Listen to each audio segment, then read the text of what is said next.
Olá, sejam todos bem-vindos a mais um episódio do NutriCast. Hoje estaremos aqui com uma especialista, a Mônica Aparecida Prata Zanini, tá? Nossa nutricionista. Ela é nutricionista formada pela USJT, mestrada em Educação Física na área de Atividade Física, adaptada pela Unicamp, especialista em Nutrição Clínica, pela GANEP Nutrição Humana, especialista em Nutrição Clínica em Pediatria pelo Instituto da Criança do Hospital das Clínicas, pela FMU, especialista em Terapia Nutricional Parental e Enteral pela SBNPE, tá? E especialista em em Naturopatia pela FATEC-PR. Paraná? É Pará? Paraná. Paraná. Paraná. Bom, Mônica, seja muito bem-vinda. Aqui é o Obrigada, nosso, agradeço aí o convite. Uma nosso honra estar aqui com podcast. vocês. Muito legal. Bom, agora apresentando aqui os entrevistadores, nós somos estudantes de nutrição do quinto semestre da Universidade de Cruzeiro do Sul. Eu sou o Mário Luiz, temos ali a Raquel, temos a Sabrina e a Micaele, tá? Bom, Mônica, você pode falar um pouquinho então da sua trajetória aí pra gente? Sim, gente.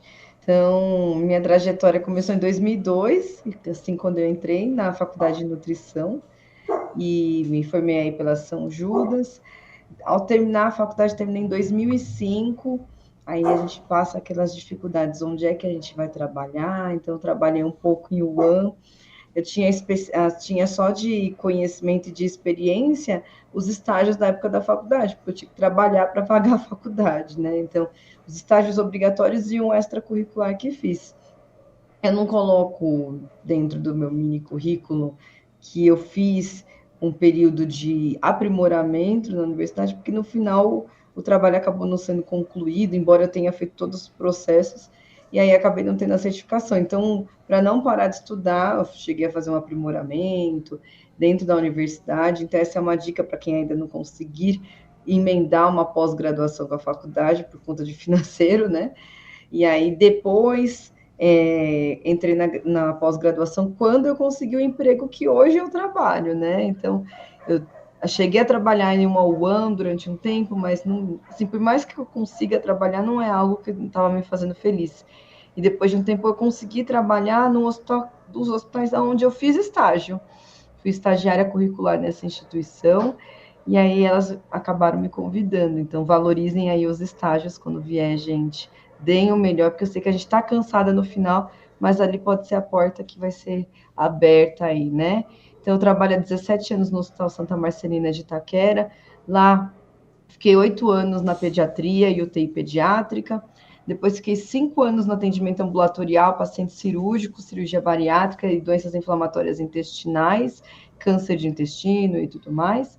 Voltando depois para o hospital na época da pandemia, para atuação aí em UTIs e tudo mais, e hoje estou trabalhando numa UTI pediátrica e no lactário. Tudo isso dentro do mesmo hospital, ou seja, o hospital tem bastante área para atuar. E é isso, né? Às vezes a gente fica de fora, a gente não tem noção do leque que pode se abrir, né? Não, não tem noção. E isso é tudo dentro de uma mesma instituição, né? E essa mesma instituição foi a que propiciou para que eu pudesse estudar, né? Não dá para parar, a gente tem que continuar sempre. E hoje aí, embora pareça que perdeu o foco, estou fazendo mestrado em educação física, mas o mestrado é para quem tem interesse em estar seguindo na área acadêmica, né? Sim. E a minha pesquisa hoje é voltada para a composição corporal de pacientes sobreviventes de Covid. Então, a educação física e a nutrição, elas estão intimamente ligadas. Então, se eu quero uma massa muscular com saúde, com qualidade, eu dependo, sim, de atividade física. Então, pode parecer, mas não, né? Está intimamente ligado. Então, o foco da pesquisa nem é a atividade física em si, mas sim a composição corporal. Interessantíssimo. Porque a nutrição e a educação física é inteiramente ligados. Um depende Exato. do outro, né? Estão bem É. interligados. Bom, galera, voltando aqui um pouquinho agora, já conhecemos a Mônica, toda a sua trajetória, que não foi curta, foi bem extensa, e ela não parou por aí, agora fazendo o seu mestrado. Nosso tema de hoje, então, como ela já falou em alguma das frases anteriores, falando sobre intestino, hoje então vamos falar sobre uma doença conhecida. Você pode até não ter tanto conhecimento quanto com ela, mas ela é bem conhecida, às vezes ela é bem silenciosa e precisa ser bem tratada, bem diagnosticada o quanto antes, né? O quanto tempo antes vai ajudar aí no tratamento. Hoje a gente vai falar sobre a doença de Crohn, tá? Eu queria começar com você, Mônica, com a primeira pergunta, que nada mais é o que é a doença de Crohn e o que causa a doença de Crohn. Então, a doença de Crohn, ela é uma das doenças inflamatórias intestinais. Então, a gente tem essa classe de doença em que o intestino, ele se inflama e, geralmente, o fator motivador é uma resposta imune aumentada, exacerbada. O corpo passa em um processo inflamatório a se agredir, gerando lesões na localização da doença. No caso que a gente está falando da doença de Crohn. A doença de Crohn, ela afeta de forma profunda algumas regiões do intestino. E ela pode ser até confundida com uma doença chamada retocolite ulcerativa, que afeta a porção final do intestino. Mas diferente dela, o Crohn afeta diversos segmentos intestinais, juntos ou não, né? E ela tem o seu perigo porque essa inflamação vai lesionando este intestino de forma constante. E ela pode ser ocasionada por vários motivos, né? Ela pode ter um componente genético, a pessoa já tem uma predisposição genética, mas normalmente ela é exacerbada, desencadeada por fatores emocionais ou por fatores inflamatórios. Ela já estava doente, a inflamação acabou afetando e aí exacerbou esse intestino, né? Mas um fator inicial desencadeador a gente ainda não vai ter, porque só quando a pessoa começa a ter o sintoma que a pessoa chega ao diagnóstico.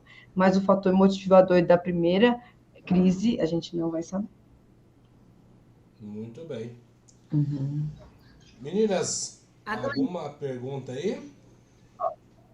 A doença de Crohn tem cura? É curável? Ela tem tratamento. A partir do momento que você tem essa resposta imune prolongada, você vai tratá-la e ela vai ter momentos de remissão, ou seja, momentos em que ela vai estar quietinha, mas fatores externos vão reativá-la. Então, ela não vai ter cura, infelizmente, mas vai ter tratamento para essa pessoa. E aí, eu acredito que vale já emendar, né? O tratamento, ele vai passar por um acompanhamento com um profissional coloproctologista, que vai estar fazendo o tratamento de acordo com aquele momento. Não dá para falar que o tratamento, ele é engessado. Então, vale a pena o acompanhamento profissional médico, o acompanhamento profissional nutricionista, que também vai atender esse cliente de forma individualizada, de acordo com o momento atual daquela doença, porque, como eu falei, ela vai e ela volta. Então, no momento em que ela está ativa, a gente precisa agir naquele momento da forma com os sintomas que se apresentam, e no momento que está em remissão, a gente dá uma liberada em algumas coisas. Então, o tratamento ele vai passar, às vezes, de apenas anti-inflamatórios, até para medicações que seriam consideradas imunossupressores, para poder baixar aquela imunidade e o corpo parar de autoatacar-se. Moi, qual é a expectativa de vida do paciente com esse diagnóstico? Quando essa pessoa segue o tratamento direitinho, tem um diagnóstico precoce, porque a gente sabe que primeiro vai começar os sintomas com uma diarreia, normalmente. E diarreia pode ser sintoma de várias coisas. Sim. Então, até chegar ao diagnóstico, leva-se um tempo, né? E se a gente tem um diagnóstico precoce, se a pessoa é aderente ao tratamento, ela vai ter uma expectativa de vida normal. Ela vai viver normal, ela vai fazer de tudo normal na vida dela, só que vai ser uma pessoa que vai ter períodos de internação recorrente muitas vezes. Então, ela tem vida normal, mas ela vai ter esse viés que, infelizmente, ela vai precisar acompanhamento de saúde muito mais frequente do que outras pessoas. Sim, eu queria saber quais são os principais sintomas que levam à investigação. Né? Normalmente a pessoa tem uma diarreia de difícil controle, então ela vai se medicando, porque quando começa a diarreia todo mundo espera passar, mas logo em seguida começa a se automedicar, começa a restringir alimentos, e aí a partir daí começa as consequências da diarreia, então ela vai ter na região íntima mais assaduras, ela vai ter um desconforto, a partir daí vai ser o processo de investigação.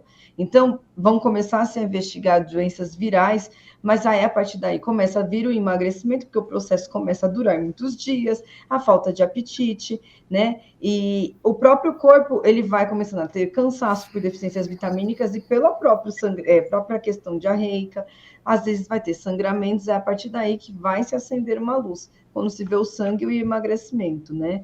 E a partir daí é que vai se fazer os exames que seriam que diagnosticariam o padrão ouro do diagnóstico da doença, seria após esses sintomas, o emagrecimento evidente dessa pessoa e a perda da qualidade de vida, né? Certo. Existe alguma predisposição hereditária para desenvolver essa disfunção? Ainda não, a gente não tem estudos o suficiente para falar isso, mas assim, sabe-se que existem questões de alterações em genes que justifique o que aconteça com essa doença. Mas hoje os estudos não são o suficientes para falar e bater o martelo. Sim, eu tenho, então sim, o meu filho também vai ter. Não, não dá para falar também que é uma doença autossômica recessiva, ainda não se tem essa predisposição. Acredita-se que, por enquanto, seja alteração genética na gênese da pessoa, e não que seja algo hereditário. Entendemos. E quais são os exames clínicos e laboratoriais que geralmente são pedidos assim para ajudar a diagnosticar com mais certeza?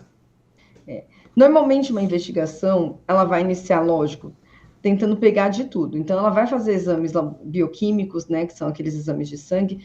Por aí a gente vai identificar algumas deficiências e a gente consegue achar os agentes inflamatórios. Então, PCR, ferritina, a gente consegue identificar processos inflamatórios.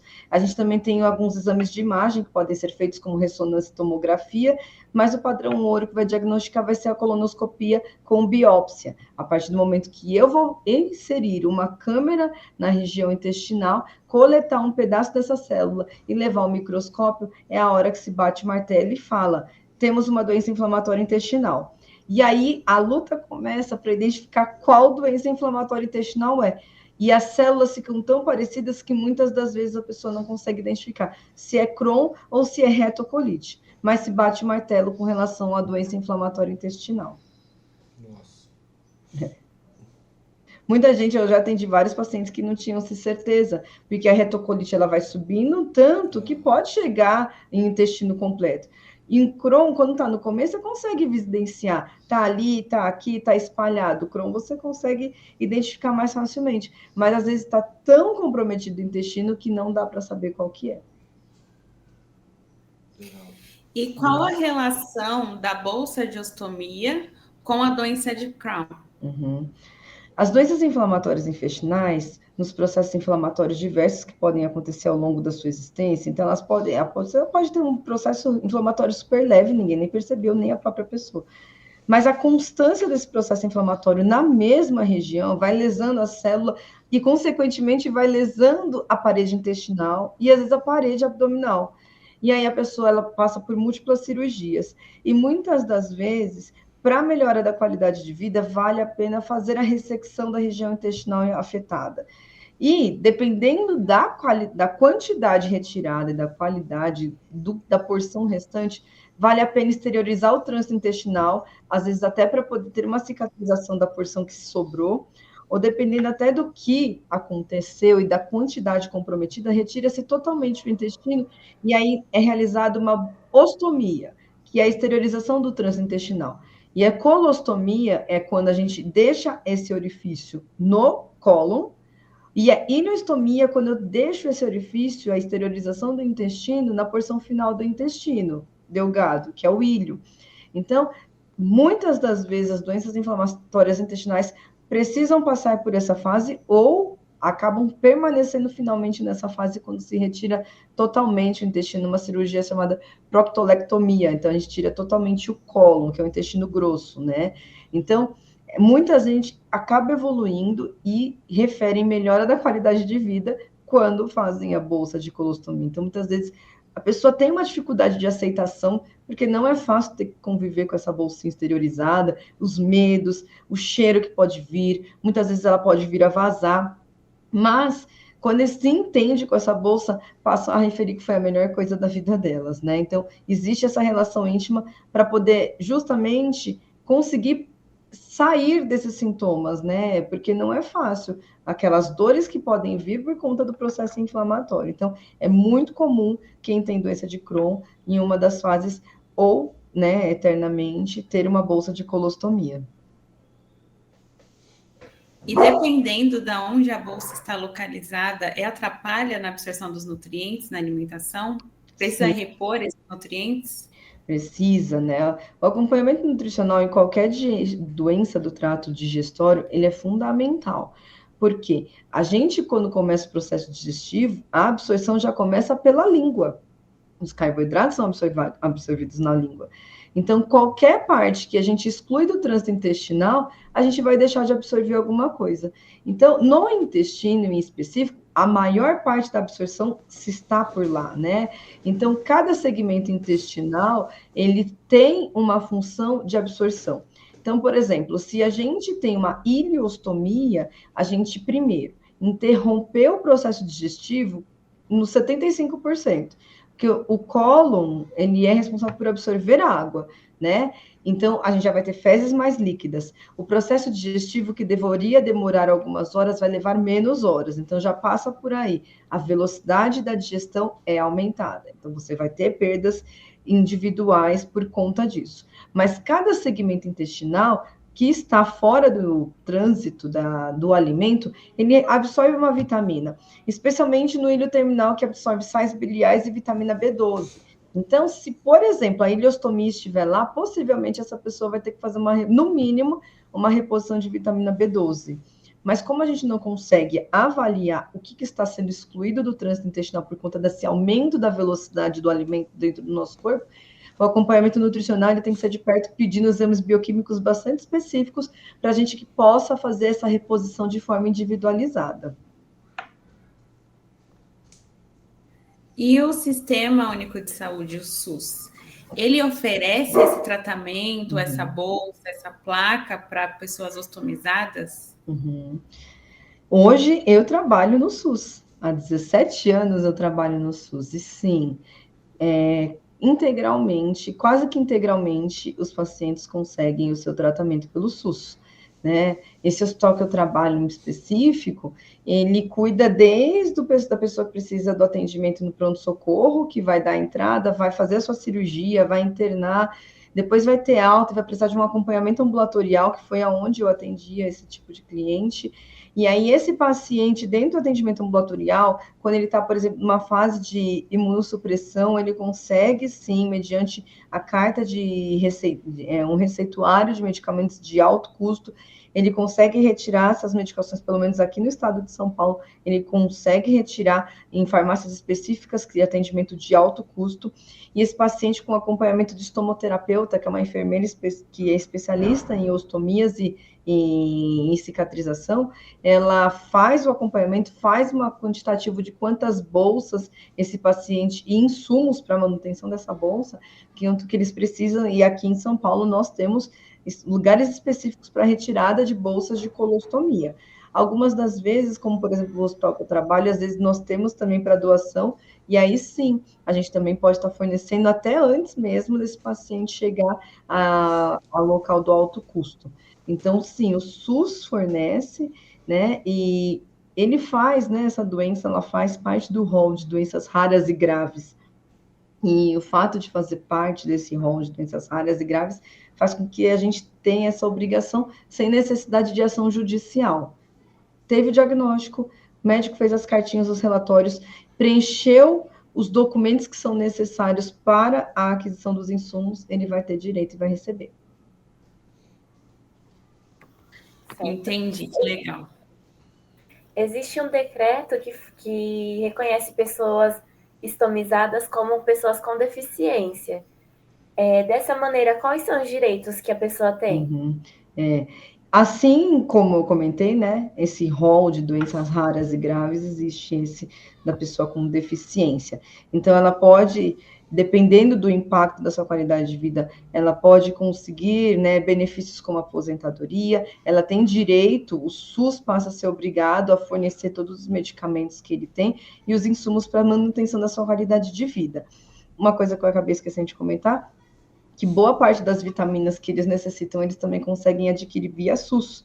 Não são todas, mas algumas sim, né? Então, o fato, né, de ele estar dentro de uma pessoa portadora de necessidades especiais, ele consegue o benefício, assim como um idoso, assim como um cadeirante, né? É que o problema é a visualização dessa deficiência, mas ele tem os mesmos direitos que um cadeirante, de estar pegar um transporte público e sentar num banco identificado, prioridade de atendimento em bancos, mas o principal que dá maior qualidade de vida é conseguir o seu tratamento de forma gratuita e integral, né? Entendemos. Mônica, parece que vocês têm um projeto também. Projeto, acho que se eu não me engano, chama Sunflower. Isso, né? Sunflower, isso mesmo. O Sunflower, ele chegou no Brasil, mas ele não é brasileiro, tanto pelo nome, né? Sim. E o fato de, por exemplo, a doença inflamatória intestinal e a pessoa ter uma bolsa de colostomia, não é algo que a gente anda na rua e vê. É diferente de você andar na rua e ver um queimado com múltiplas sequelas, um cadeirante, uma criança com síndrome de Down. Então, é muito diferente. E você falar assim, como assim? Essa pessoa ela está sentada no banco do idoso. Por quê? Por que ela tem direito à prioridade no atendimento no banco, né? Então, a gente acaba sem querer, né, discriminando essa pessoa. Então, esse projeto Sunflower, ele tem o objetivo de justamente identificar através de um cordãozinho super simpático, verde, com vários girassóizinhos, né? Eu acho que muitas pessoas já devem ter visto aí a venda, né? A gente tem a versão não extraoficial vendendo por aí, mas ele pode ser encontrado no site do programa Sunflower, ou até mesmo assim, quem possui doenças inflamatórias intestinais, pode estar se associando a algumas sociedades, e aí acaba conseguindo esse cadastro e esse cordãozinho que identifica a pessoa portadora de alguma doença que não é visível, mas que necessita de atenção especial. Essa pessoa, por exemplo, com colostomia, ela não pode ficar esperando, a qualquer hora essa bolsa pode extravasar. Então, é um complicador que deixa, lógico, a pessoa vai ficar com vergonha, mas é um fato de contaminação, fezes expostas. Então, é legal essa doença, quem é portador da doença, ela tá andando, se identificando, assim como, por exemplo, hoje a gente já vê cordõezinhos com quebra-cabeça, identificando os autistas. Isso é uma forma da gente gerar empatia com pessoas que já têm um sofrimento prolongado pela própria doença. É totalmente estressante estar doente constantemente, estar internado constantemente, abrir mão de vários projetos porque está internado, a questão de você estar se preocupando se está todo mundo vendo ou não. Então, é importante que a gente consiga ter o máximo de empatia possível com as pessoas que são portadoras de doenças específicas, e nesse caso que a gente está falando aí, com quem é ostomizado, ou então com quem está com a doença de Crohn e ainda não precisa da ostomia, né? Esse cordãozinho ele não vai viabilizar absolutamente nada em termos de as pessoas terem educação, né? Mas isso já vai sinalizar que não é a pessoa que está querendo ali enganar os outros, não é uma pessoa que está se beneficiando de forma escusa. Eu vou furar a fila porque eu quero, né? E sim porque eu tenho uma necessidade que ninguém consegue visualizar. Ô, Mônica, antes uma curiosidade aqui que surgiu. E a questão da atividade física por conta dessa bolsa, assim, fica muito limitada a pessoa? Como? Fica limitado muito mais ao emocional e boa vontade da pessoa, né? Muitos pacientes que eu atendia falavam, eu não vou nunca mais à praia. E a pessoa, primeiro, ela tem que estar bem consigo mesma para retomar a vida dela. Então, o acompanhamento psicológico é fundamental nesse período. Não só para a aceitação da bolsa de colostomia, mas, como eu comentei no começo, um dos fatores que desencadeiam, então a doença está lá em remissão, quietinha, a pessoa está vivendo. Ela passou num estresse, ela vai começar a atividade da doença. Ela está preocupada com uma prova, ela vai começar a atividade da doença. Gatilho, né? Vai ser um gatilho. Então, a partir do momento que ela é ostomizada, ela precisa se aceitar. Se aceitando, ela consegue fazer de tudo. Hoje, por exemplo, ela consegue programar o horário que ela vai fazer uma atividade física. Se ela, por exemplo, for fazer uma musculação no prédio onde ela reside. Existem bolsas que foram criadas justamente por pessoas que hoje têm e tenta facilitar a vida de todo mundo, né? Então, cria-se vários acessórios. Então, existem faixas em que a pessoa pode estar colocando ali e ninguém vai ver. Então, a pessoa, por exemplo, está em casa, não está trabalhando, ela acabou de esvaziar a bolsa, ela pode pôr uma faixa, põe uma roupa, desce e vai fazer atividade física. Ela pode ir para uma praia normalmente se a bolsa estiver bem presa. E se ela tiver medo, né? Porque existe uma colinha apropriada para fixar essa bolsa. Então, se ela tiver medo, ela ainda pode pôr essa mesma faixa e entrar no mar, entrar numa piscina. Não vai vazar. Ela é bem presa desde que esteja, né, devidamente esvaziada no horário certo. Sim. Então, ela não vai ter limitações para fazer absolutamente nada, né? E a gente vê algumas influencers aí postando coisas muito legais que fazem, né? E que a pessoa que aceitou aquilo e passa a militar nesse sentido, ela mostra tudo que é possível. Ela pode ir num parque na montanha-russa, ela pode pular de paraquedas, ela pode ser uma grande empresária, ela pode tudo, né? Hoje, um dos famosos, assim, que eu acho que militou bastante na causa, é o Luciano Zafir, né?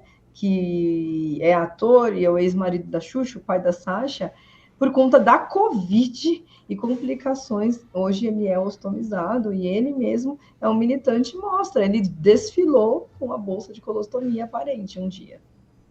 Ou seja, a vida não para. Não, só para.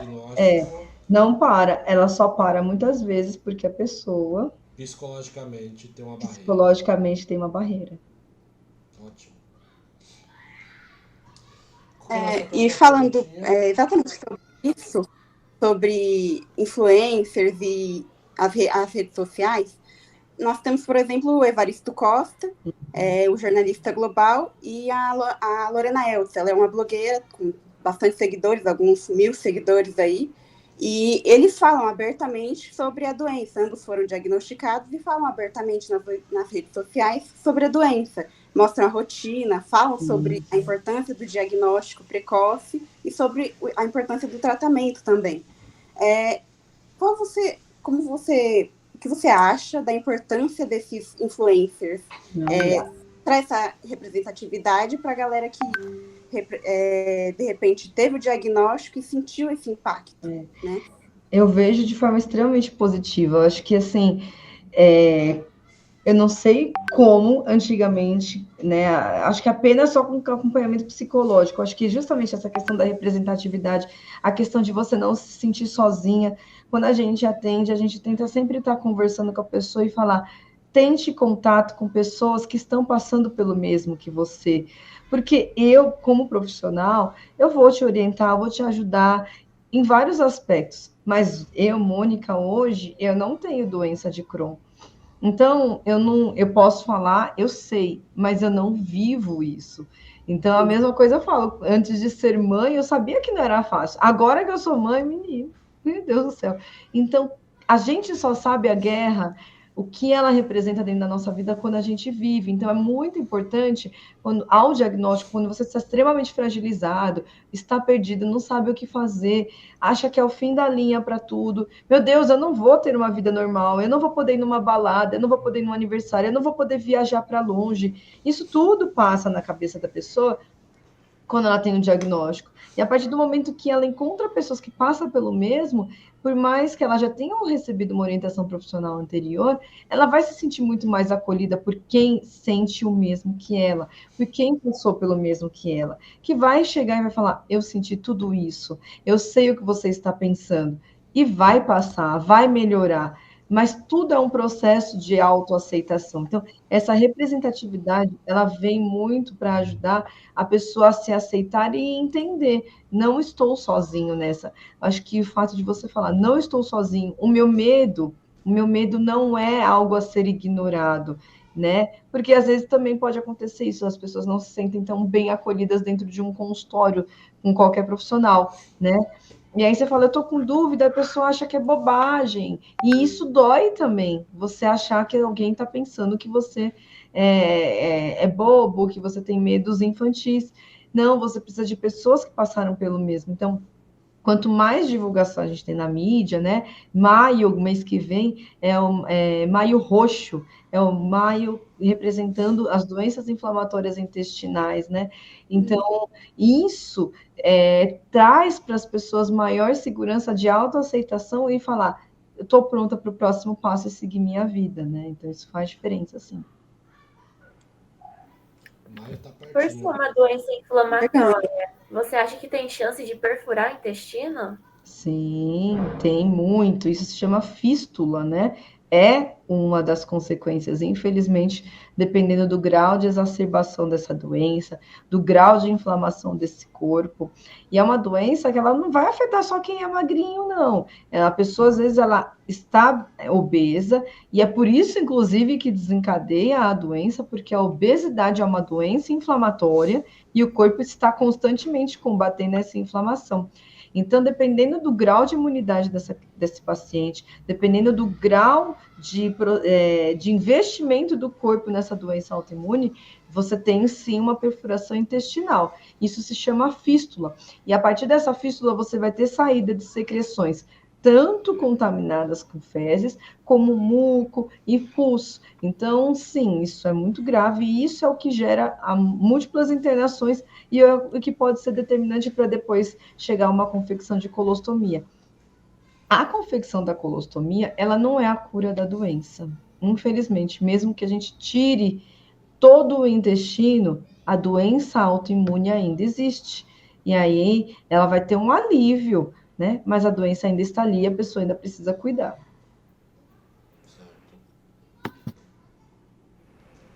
Vamos lá, nossa próxima perguntinha. Diante da dieta, quais os alimentos devem ser evitados ou consumidos, garantindo variedade, sabor, para a gente deixar esse paciente também com o paladar mais agradável aí. Sim, né? Então, o tratamento nutricional, então já vale a palavra tratamento, né? Então, um paciente, ele acaba vindo pelo SUS, ele segue um pouco mais, mas no particular, quando a pessoa tem que fazer o investimento, às vezes ela abandona o tratamento, né? E é um tratamento nutricional. Ela vai depender da fase. E normalmente o nutricionista vai receber esse paciente quando ele está numa fase bem grave da doença, uma atividade inflamatória importante.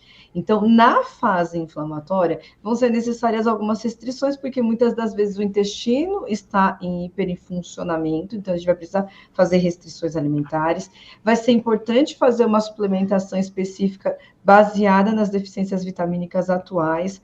A gente vai precisar fazer, às vezes, uma suplementação proteica, baseada no seu estado nutricional atual. Então, às vezes a pessoa está acima do peso, mas às vezes ela chegou para a gente desnutrida, né? E a gente vai precisar fazer uma reposição de flora intestinal com probióticos e pré-bióticos para que ele tenha uma saúde intestinal melhor. Aí, nesse momento, é uma fase em que a gente controla um pouco mais, faz restrição de gorduras, de alimentos ricos em fibras, e faz alguns ajustes nessa alimentação e aumentando a quantidade de líquidos que eles têm muito medo de ingerir, mas precisa hidratar. Depois desse momento, a pessoa está numa fase de remissão, a gente pode estar liberando uma alimentação padrão normal e pedindo, aprenda, aqui tem uma participação especial, como vocês podem observar, né? Ele estava aqui embaixo já querendo participar faz tempo, né, Chico? Então, depois que ele está nessa fase de remissão, quando as medicações fizeram o seu papel em diminuir o processo inflamatório, a pessoa ela pode estar se alimentando normal, ela pode ir comer um fast food, ela pode ir na feira e comer um pastel, ela pode, mas ela tem que lembrar que a alimentação saudável é a base para a qualidade de vida de todo mundo, independente de ter doença ou não. Então, nós não vamos estar indicando, olha, agora pode tudo. A gente sempre vai conscientizar, olha, controla, até porque uma alimentação que é rica em gordura, ela vai hiperativar o processo inflamatório. Então, pode comer, mas com com cautela e tudo mais. E a gente sempre vai falar, acompanhe o seu acompanhamento psicológico, ou quem acompanha com o psiquiatra, faz uso direitinho das suas medicações, para que isso consiga, de alguma forma, controlar a próxima fase, né? E o nutricionista muitas vezes é terapeuta, né? Nós fazemos terapia nutricional. Então, às vezes, ele sente a vontade de estar conversando com a gente, então também é nosso papel dar atenção àquele paciente que está precisando conversar naquele momento. Às vezes, uma conversa que a gente possa ter sobre a vida pessoal da pessoa, mesmo que a gente não consiga falar sobre comida nenhuma, às vezes é aquilo que vai impedir que a próxima fase da doença venha. Então, sim, a gente tem um papel fundamental nesse acompanhamento e deveria ser eterno, né? A pessoa deveria vir porque a doença está ali eternamente. Muito bom. Ou seja, é um atendimento multidisciplinar, onde a gente precisa começar pela aceitação. A gente tem que ter consciência que a vida não vai parar por conta disso, vai ter pequenas limitações, mas como você explicou, a pessoa vai estar livre para viajar, para ir à praia, para fazer sua atividade física, para namorar normalmente, passear, comer com algumas restrições, principalmente em alguns momentos onde talvez a doença esteja num ponto mais inflamatório. Então, com toda essa base, a gente consegue ter, digamos, uma remissão aí, uma diminuição da inflamação, onde a pessoa segue a sua vida naturalmente, digamos assim. Mônica, tem mais alguma coisa para complementar? Mais alguma observação? Mais alguma dica? Eu já acompanhei vários pacientes nessa vida, né? Histórias mais de superação, histórias de pessoas que vivem, lutam e batalham, pessoas que perderam a sua vida, né? Por N fatores, e normalmente o fator emocional é o que leva a pessoa a perder sua vida de forma mais precoce. Então, é extremamente importante o acompanhamento psicológico, né? Eu tenho um caso de uma paciente que ela nunca foi obesa, né? Mas a sua eutrofia era em torno de 72 quilos, e ela chegou a ter 30 quilos, e aí acabou vindo a falecer. Então, quando a gente não cuida dessa condição emocional, a gente não luta, não vai aos tratamentos, e principalmente na parte, porque muitas das vezes é negligenciada a questão psicológica, não pode se negligenciar. Nós, vocês estudantes de nutrição e nós nutricionistas, temos visto que o boom da nutrição no momento é estudar o eixo cérebro-intestino. O intestino é um órgão extremamente imunológico, é um órgão endocrinológico, e ele se comporta da mesma forma que o cérebro por termos os mesmos neurônios lá. Então, se a gente não cuidar da parte emocional, o intestino vai sofrer da mesma forma.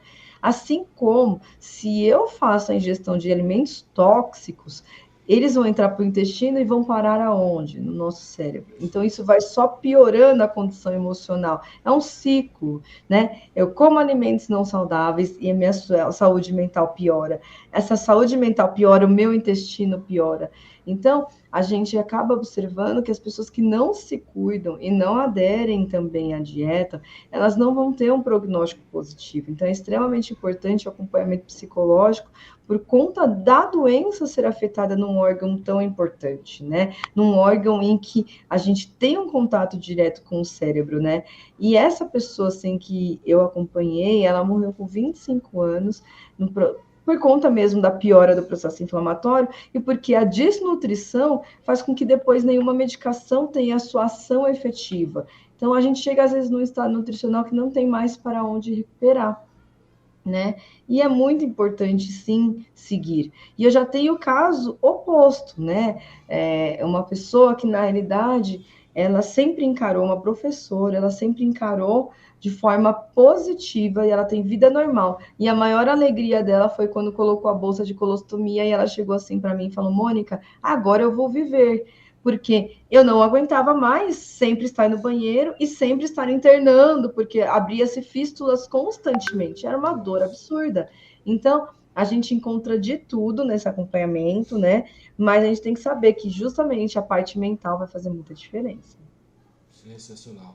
Mônica, mais uma vez agradecendo a sua aula, né? Porque para a gente ter uma aula, pode ter certeza que a gente aprendeu muito, agregou muito no nosso conhecimento.